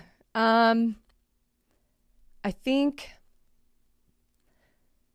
it sucks when you can't trust the responders that you're sending in. So if you know who's going and you're like, man, they're not the ones who deal with psych patients very well, you know, and you're like, I could do that better. Or, you know, like, I know that I could talk to them, that sort of thing. It did make me feel like I was in a cage because I couldn't do more. Okay. Kind of stuff like that. So you knew, depending on the call, what law enforcement officer would probably be able to handle it better. Mm-hmm. That's you find out people's strengths, their weaknesses. Yeah. I mean, you talk to them on a personal level. So you're like, they don't like these. Like, they don't like these calls, but they're the only person I have to send to this. Like, this is not, you know, the best possible answer here. Yeah. I keep going back to the helicopter crash, but I backcountry snowmobile, and I felt hopeless. I could have gone up there. I could have looked. I could have found him. I could have helped find him, you know. I could have done that. I had the sled for it. I had the gear. I could have done that. And I was stuck sitting behind a desk, hoping that somebody else would find him. While I sat there and listening to people going, we don't see him. We don't see him. For hours. And I knew time was ticking. That was a pretty helpless feeling. I can imagine. And then you're just waiting and waiting and waiting. What's something about being a 911 dispatch operator that the civilian demographic just has no idea that goes on? I think a lot of people get, they think that their call is the only call happening right now. Oh, okay. So instead of allowing the dispatcher to ask the appropriate questions and giving answers to only those questions, people kind of, you know, they'll go on a tangent, or, you know, they'll tell their story how they think it needs to be heard. Whereas the dispatcher, they've got a series of questions because they need to be efficient. They need to get this done now. They need to get the right help on the way, and they need to move on to the next one because they probably have somebody on hold, or they've got another line ringing and they need to find out how bad that emergency is. So if I'm going to call 911, no matter what, I know every circumstance is different. Every emergency is different. But as for people that are about to call 911, what should they know? Give your location first. First thing out of their mouth. Anything. Give your location, if anything, because if your cell phone dies, if the line gets disconnected for some reason, if, you know, whatever other circumstances, all of a sudden you can't talk. I don't know a scenario, but they know where you are. They can send somebody. Even if you're needing an ambulance, they send you a cop. The cop's going to get there and say, we need an ambulance. Always give your location first. They're going to ask for a callback number. If you get a call back, answer the phone. Otherwise, we are thinking worst case scenario. Oh my God, they didn't pick up. They died. Pick up the phone. Even if it was an accidental 911 call, just pick up the phone. Tell them you're okay so nobody has to worry. Because that's all dispatchers do. They worry. They worry about boots on the ground. They worry about what's going on with every citizen that calls.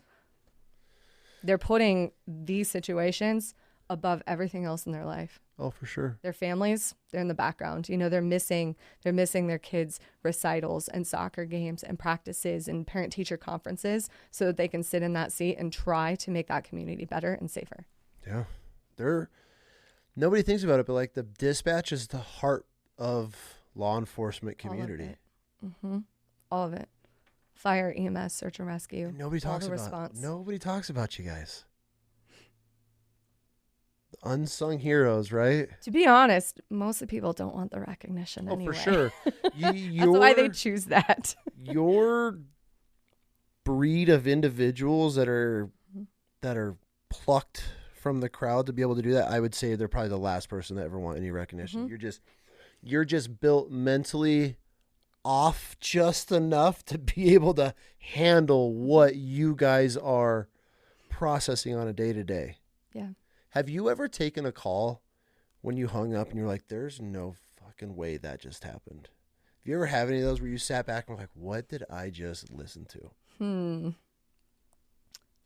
You got some of the people who are a little bit off their rocker that would call in and they'd go on a tangent. I really wish that I could remember some of the stuff that we heard. Because you'd just be like, did they mean that? Was that real? How'd they come up with that? I'm sure it's so hard for you some of these questions that I'm asking you because it's not like you're like, oh, we dealt with a couple calls a week. Like you're dealing with call after call after call. Okay, so since there's been thousands of calls, Besides the helicopter and the car crash, is there a call that stands out to you? There's the call that ultimately ended my career with 911 dispatch. Okay. I'll kind of I'll back up a little bit. I had gotten to a point where I was a trainer in the dispatch center, and I was training a new person who I didn't think he was cut to be a dispatcher. He wasn't ready yet. Okay. He had the heart. He needed more training before I felt he could be cut loose. And I ended up getting strong-armed to releasing him. There were so basically with the training program, you've got 3 different trainers. All 3 trainers have to sign off. The other 2 trainers had signed off. And I said, he's not ready. This is going to hurt him. This is going to hurt us. He's not ready. And the supervisor said, you're the only person holding us back. I need him because we're short-staffed. Release him. And we went back and forth for a very long time. Finally, I gave up. I said, fine. And I ended up releasing him. His first shift was with me, which I was like, well, okay, I guess we've got that, because I was a very strong dispatcher. I was like, at least I can handle it if, something happens. And it happened. All hell broke loose. Every 911 line started ringing. When the 911 lines get maxed out, the phones roll over to our admin line. And there's an unlimited amount of admin lines that can ring. So the second you're hanging up, phone system is just stacked, call after call after call after call after call. And he's not giving me any information. In the dispatch center, the roles were split up. You'd have somebody on phones, somebody on radios, typically. That was your priority. He was on phones that night. I was on radios. And he wasn't giving me any information. I knew it was big, because everything was lit up. Was this all one incident? Everyone's just calling in for it? Okay. Mm-hmm. So I pick up a line, and I'm told somebody just ran over a guy. I'm like, okay, where are you at? So I get the location, and I end up dispatching an ambulance. I ended up sending a second ambulance. The way that I put it out over, we needed firefighter, fire response. We needed cops to go. So we had sheriff's department en route. We had police department en route. We had an engine as well as a rescue truck. The rescue truck carried all the extrication equipment. And he has not called any of this out? He wasn't giving me any of this information. How much time had elapsed before you figured this out? Oh, I was on it in about 30 seconds. Okay. Because I was seeing he's not giving me anything. So he just froze? So he just froze. So I got all the information. I dispatched it out. Ultimately, what had happened was a man was walking the street on a very busy 5-lane highway and ended up getting hit by a car. He went over the top of that vehicle. He got ran over by a second vehicle and then ran over by a third vehicle. The vehicle that initially hit him, he hit the windshield, and they had like a 6-year-old in that car that saw his face hit the windshield. That mom was the 911 call I picked up. She was hysterical. I couldn't let go of the phone call because she was hysterical. So I had to keep her on the line. I had to dispatch medics. I had to dispatch fire. I dispatched officers, all while keeping her on the line, switching back and forth, picking up other 911 calls, because you can't assume it's all the same call. So we had to get through every single incoming phone call, just to make sure everybody was calling about the same incident. So what's he doing?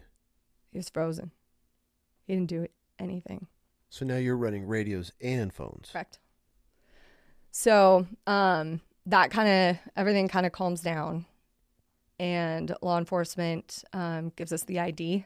They were able to find ID on him. He was dead, and it ended up being somebody I knew. Damn. So sorry to hear that. I ended up leaving that shift, and I was like, I knew it. And I got home and I stared at the wall. I got done at 9 p.m. that night, stared at the wall. The next time I looked at the clock, it was 4 a.m. I hadn't blinked. I hadn't moved. I didn't eat. I sat on the couch and I stared at the wall. And that morning I was like, this one did me in. I was like, I'm not okay. I am not okay. So I tried kind of working through it. I had a couple days off. So I was like, I'm going to go for a hike. I'm going to go for a run. I'm going to try to clear my mind. But I hadn't felt that darkness before. Okay.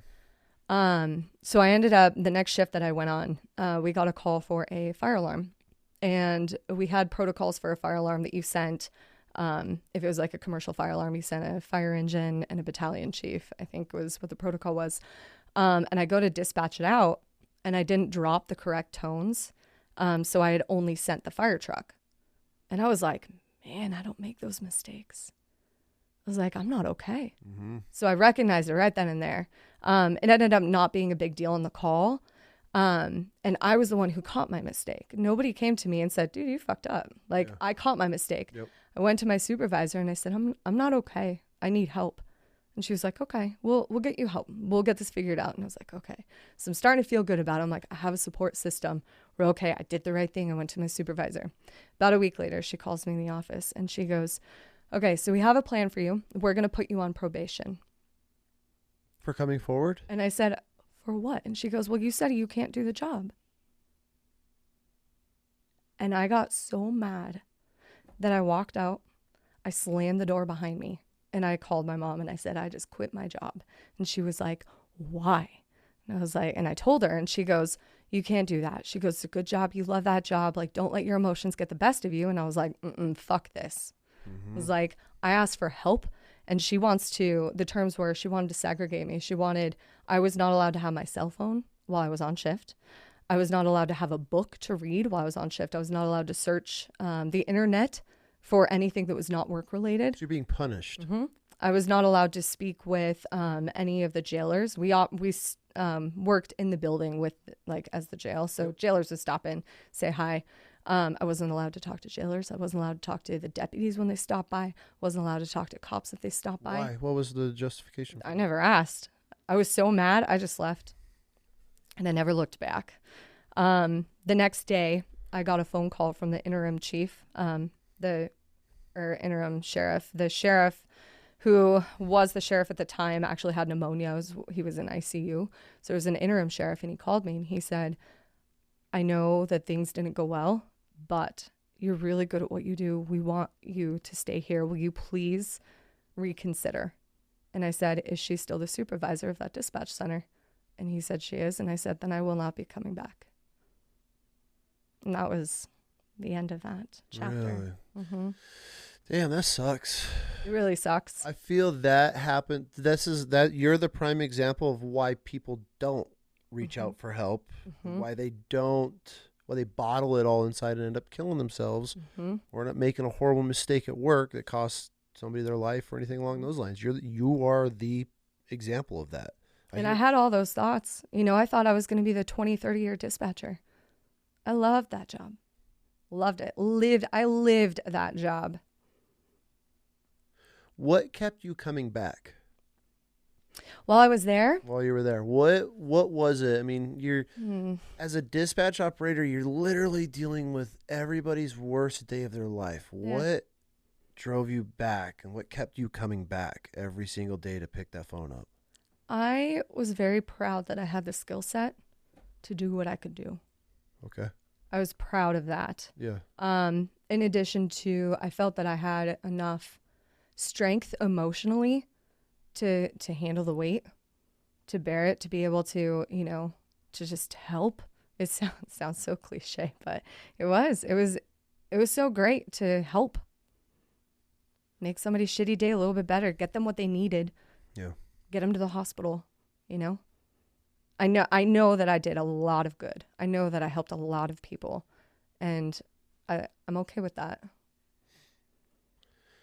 That's got to be really frustrating, especially how deep you were into it with your family, growing up your whole entire life, and then you found a job you love, and then you speak up as a first responder, right? I mean, you guys there's no difference. You guys have a huge role in the whole entire community. And then you finally say something, and you get not canned for it, but ended up leaving. You got punished. And I think the most frustrating part was I tried to tell them he wasn't ready. And I was the one who got stuck on the call that he froze on. And then ultimately, that snowballed into me being like, we're not doing this anymore. There were some great people that work there. I don't want anybody to think that I have any ill for sure leaning towards that department or anything like that. But there are a couple people who at the time were not great, and I believe have since moved on as well. So The bad ones always get weeded out. Oh, they do. It just kind of sucks that I wasn't strong enough at that time to hold myself through it. And I wasn't. I literally chose life over job at that point. You should. I needed to go get healthy. And obviously that wasn't going to happen if I stayed there because I didn't have the support system I thought I had. Yeah. That's got to get super frustrating. Yeah. If you could change one thing about the dispatch job community, what would it be if you had all the power in the world to do so? What was something that you would change about it? I would say better training. How so? I think it's like a 2-week post-academy class that you have to get your dispatcher basic training. That needs to be longer. I think it needs to be more focused on what people are doing. I think it needs to be more involved so that people need to be trained to anticipate what is needed in the field and know what's going on out there, as opposed to sitting back and waiting for somebody to say, where's my backup? But how do you teach somebody that? I think if people could know what's actually going on, I had a leg up. I knew what was happening in the field because I worked closely with the officers when I was running on EMS. I, was the boots on the ground, putting out fires. So I could almost foresee what they needed, and I would have it en route, or I would get on the radio and say, hey, you want a rescue headed your way? And they'd be like, yep. And they'd confirm it, and I'd be like, cool, on the way. I think if people can see the big picture and then also just put that critical thinking into play, I do think that that's a skill that can be taught. And I wish that that's something that they could integrate in all training in every 911 dispatch center. Yeah, that's why I was asking in the beginning, because I'm trying to figure out, how do you learn to talk somebody off a ledge? How do you deal with a child that's watching their dad beat the shit out of their mom because he's drunk again? Like, there's so many you have to deal with every scenario. Literally, so do cops and sometimes firefighters. Back to back. But you're dealing with it, and you have to like process it without seeing and being there and being able to be hands on. It's got to be one of the craziest jobs. I think it is. And you have to be a little crazy to do it. My mind wanted to go to crazy, but I almost wanted to say like savant level, because of being able to process everything. Like, I watched my wife do some of the most incredible shit when she's building. Being a mom, running businesses, and answering calls, and juggling all my stupid shit. Like, I watch her, I'm like, oh, I couldn't last a day in her shoes. How it all stays straight. But then the fact that the ultimate is a dispatch operator, where you're just, I can't. Normally I could sit across from somebody and have a conversation and be like, man, this would be great, and I could see how it functions. There's no way I cannot process how you guys make that work.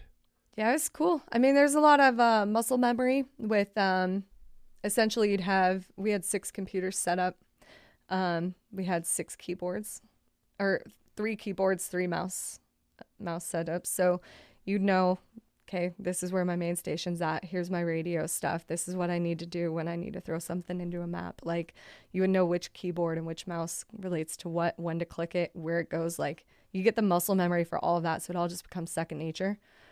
That way you can put other things at the forefront, like being able to talk to whoever's on the phone. That is incredible. I'm gonna go through. I know I have some starred questions that I wanted to make sure we get. Do you think dispatch mental health, so 911 operators' mental health, is taken as serious as that it is, or do you see? When you were working in there, did you see that it was a struggle? It's a struggle. I do think that there's that pride in, I could handle that, I'm tough. I rebounded from that, I'm tough. I didn't need help, I'm tough. Almost everybody who's in dispatch is a type A personality. They don't want help. 100%. They're not going to ask for help. It makes them look weak. It's just not in your nature. And then they are kind of the forgotten responder. And I don't mean to say that in a bad way. I know a lot of people know that they're there, but when it comes down to it, they're going to the cop or the firefighter, the EMT, and they're like, "Are you okay after what you just saw?" not thinking about the 911 dispatcher who's sitting there and their mind's going crazy and picturing what just happened, which could be far worse than what actually happened in reality. And it's almost more traumatic than if you actually get to see it. You don't get that closure. You don't have a real picture, so your mind just makes it up, and the mind can do funny things. Damn, I'm so glad you brought that up. I never would have considered that. Mm-hmm. So like a cop, he's play-by-play as it's unfolding, and then when it's done, they all debrief, they talk, get back in their cars, back on the road. And I would say the human mind probably wants to go the worst case, especially in your line of work. It's not like somebody's calling you and be like, hey, thanks for what you guys do. Mm-hmm. So you're hearing all of this, and then let's say that, okay, the cops are here, and then the phone cuts out. Mm-hmm. Done. On to the next call. Yep. And we were lucky enough that a lot of times we had the opportunity to get the closure. You know, the officers would come in and brief us, or I was obviously close with a lot of the people in the fire department and EMS, so I would be able to get that story if I needed it. Yeah. But the hardest calls, absolutely, like mentally, to digest were from the seat in 911 dispatch. Dang, you guys are the forgotten first responders for sure. I mean, I've picked up body parts and brain matter spread across the highway, and that wasn't nearly as traumatic as some of the stuff that I experienced in dispatch. Is it hard taking children calls? Is there a demographic that's worse? Yeah, children are horrible. Women, I think that there's a protectiveness, but children are just, everybody should protect children, you know? And you're like, how could this happen to them? How could somebody do this to them? Sometimes adult women, you're like, well, you can take care of yourself, you know, you're a woman, but kids can't. They don't have that opportunity. Yeah. Kid calls are hard. And you're dealing with it every day. That's rough. For anybody that's interested in becoming a dispatch operator, what would your advice be for them? Sit in a center.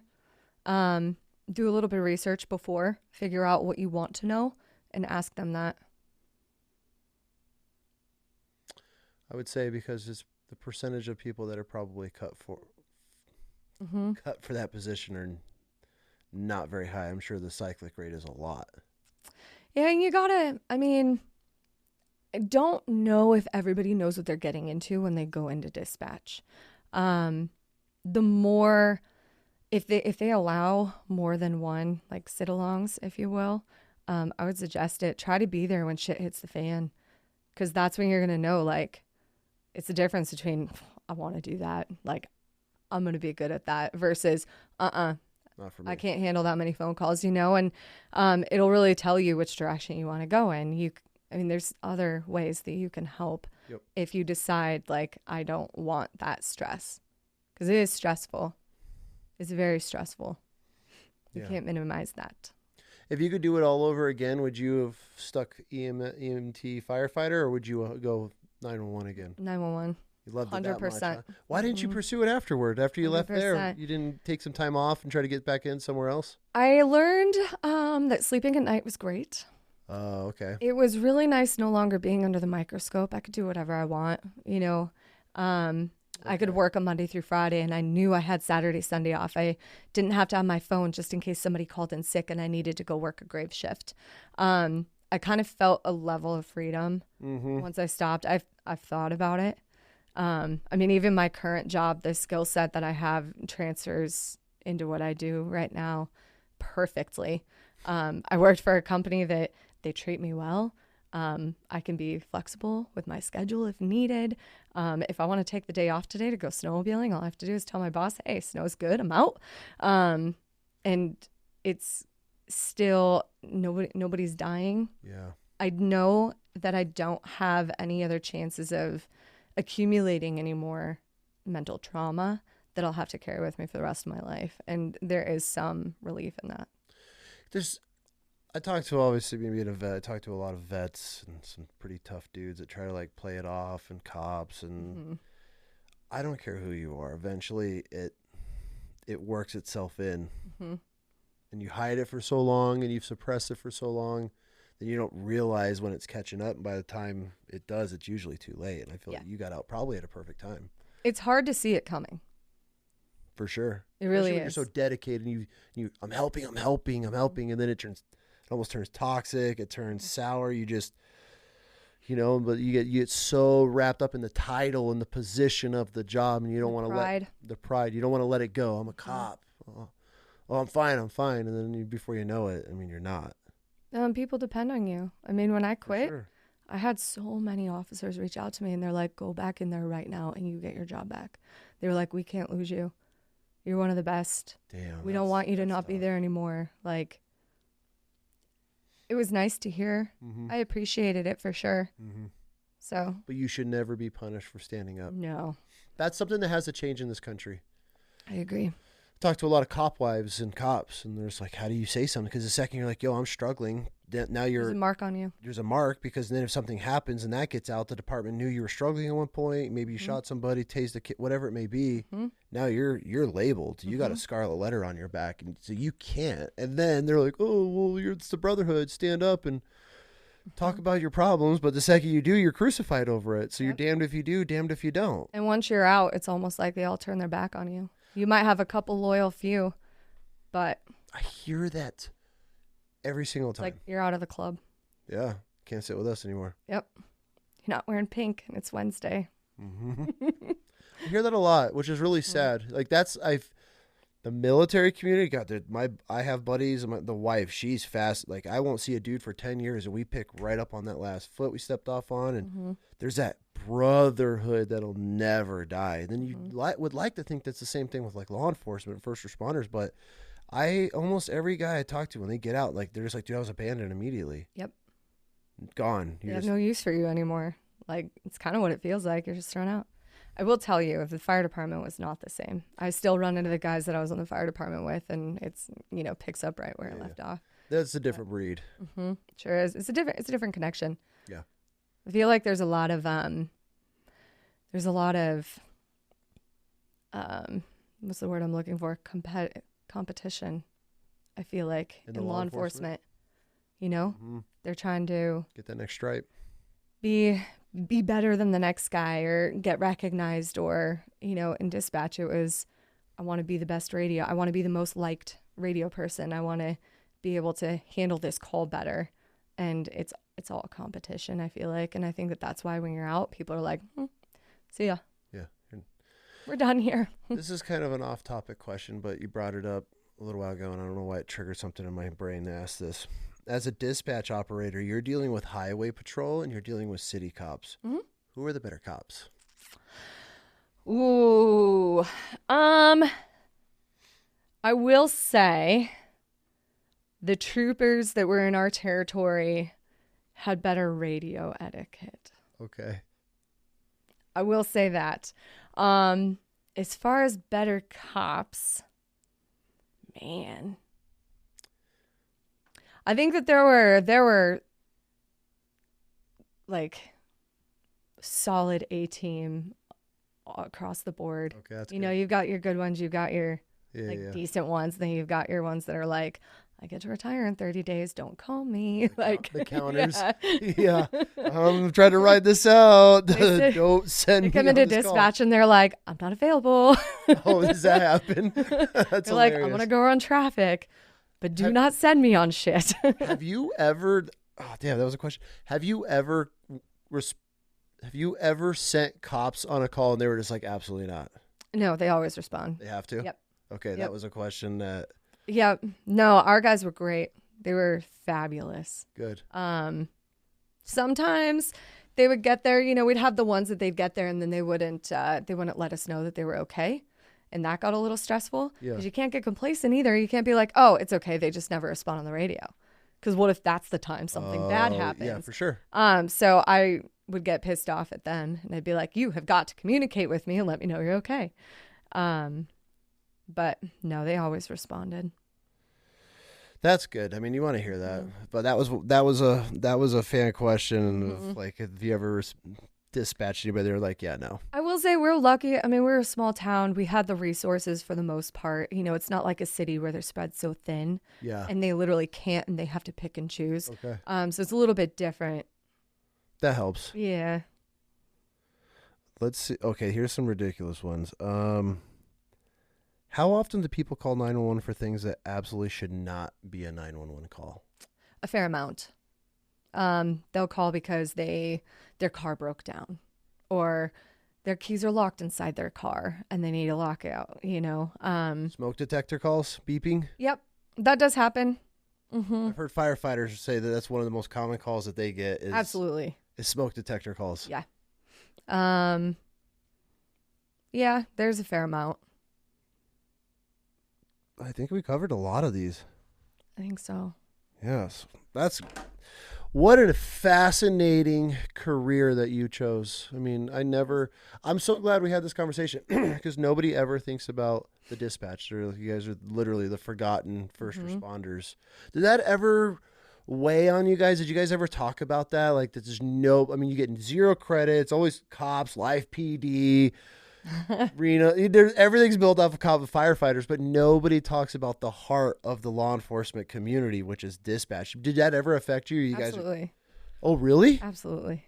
There'd be things that would happen like the helicopter crash. Yeah. You know, and there's no mention of like, hey, the dispatcher like sent ground units before we even got the Mayday call, you know? Not that I was looking for recognition, but like now that I'm out, if I were to hear that there was a dispatcher that did that and was proactive because they followed their gut or something, I'd be like, gold star, like, you know, get that girl a free vacation. Well, you guys aren't getting called to city hall getting awards and stuff, are you? I received one. I did. Okay. I got a Medal of Merit. Another coworker, she and I worked a cardiac arrest call, and we were able to get help there fast enough that he ended up being saved, walked out of the hospital, I think like a week later. So we received a Medal of Merit for saving his life from the dispatch seat, and that was pretty cool. Okay. All right. Mm-hmm. Okay. Because it's just, and I get what you're saying too, because you have so much on your guys' shoulders, and then the cops show up and they're the heroes, or the firefighters show up and they're the heroes, and here you are piecing the millions of shattered pieces of glass together to paint this picture that you can't even see, and you're going off of maybe an address or a drainage that somebody's in, and then you put all this together. It's a success, and then it's like, hey guys, it was cool. Good job, guys. Yep. You go to give a high five, and like everybody turns their back on you, and you're like, yeah, I mean, okay, see you tomorrow. Well, like I say that, and when we got that medal, we stood up there, and the mayor gave us the medal, and we were like, well, this is awkward. This is why we don't do this shit. Stop recognizing us. We're cool. Going back to our dungeon. Yep. Answer pretty the much. phone. Yeah. We're gonna shut the door when we get there. We don't want anybody coming in. Well, that's awesome, though. I mean, what a hell of a ride. You've got years of experience in that world. I wouldn't trade it for anything. Good. What do you do now? I work in logistics for a company. I manage our freight transportation. So from like that's an easy transition. Yeah. Easy. Okay, so I'm putting all the pieces together now. Yep. So that was a pretty good skill set that you were able to take from dispatch to work for. I'm still a dispatcher. It's just not emergency anymore. And people are dying, like you said. When nobody dies. It's very easy going mentally, I guess, if you will, compared to 911 dispatch. Yeah. Definitely on my days. The other day, what was it? Somebody pissed me off because they hung up on me, and I threw a little temper tantrum, and my coworkers, I heard like 4 of them laughing. Because, you just say things in the moment or whatnot, and they're all laughing. And the next call rang, and I go to pick it up, and I started laughing because all they were laughing. And I was like, gotta get myself together. Like, I can't laugh right now. I don't know. How times have changed. Now somebody hangs up on you, and that's what breaks you. The struggles. Yep. Well, I appreciate this conversation. It's been on my list for a while to talk to a 911 operator, because it is one of those fields that nobody talks about, nobody respects, everybody forgets about, but you are the unsung heroes of the heartbeat of the law enforcement community. And talk to a lot of cops, a lot of cop wives, a lot of law enforcement, and everybody that's involved in it, and I've never had a conversation with an operator. Yep. I appreciate you coming on. This is great. Thank you for having me. Yeah, thanks for reaching out too. Great. Super quick. I'm like, when you're in Idaho, you're like, I'm here now. So I'm like, perfect. Let's do this. It's total like whim. Like I was See? like, well, you know what? I told my boyfriend, I was like, he's got really cool stories. He's got cool people on. I've got stories. And he was like, send him a message. And I was like, you're right. And I sent it. Good for you. There's so many people that I reach out to like, do my stories not cool enough? And I'm like, every single person that is sat in that chair, like, you sure you want to have this conversation? I'm like, absolutely. And every Tell one me of them, everything. yeah, and every one of them are like the greatest conversations. I just love hearing people's different paths in life and opportunities and the stuff that goes on that nobody knows about or hears about, because I feel we live in such these little bubbles in our own little worlds these days. Even with social media, I feel like a lot of stuff that goes on there's fake. It's all fake. 'Cause I love the stories, the real. Yeah. Yeah, and I think that's what draws a lot of people to this, is that it's not celebrities talking. It's not the hunting influencers told their same hunting story for the 1,000th time. It's literally just extraordinary people with incredible stories, and it's pretty rad. I enjoy it, and I appreciate you reaching out, because who would I ever have thought? Yeah, it's cool. Yeah, thank you so much for this. Thank you. Appreciate you. This has been great. Thank you for coming on. See, that wasn't so bad, huh? That wasn't so bad. I know you were super nervous at first, but it's just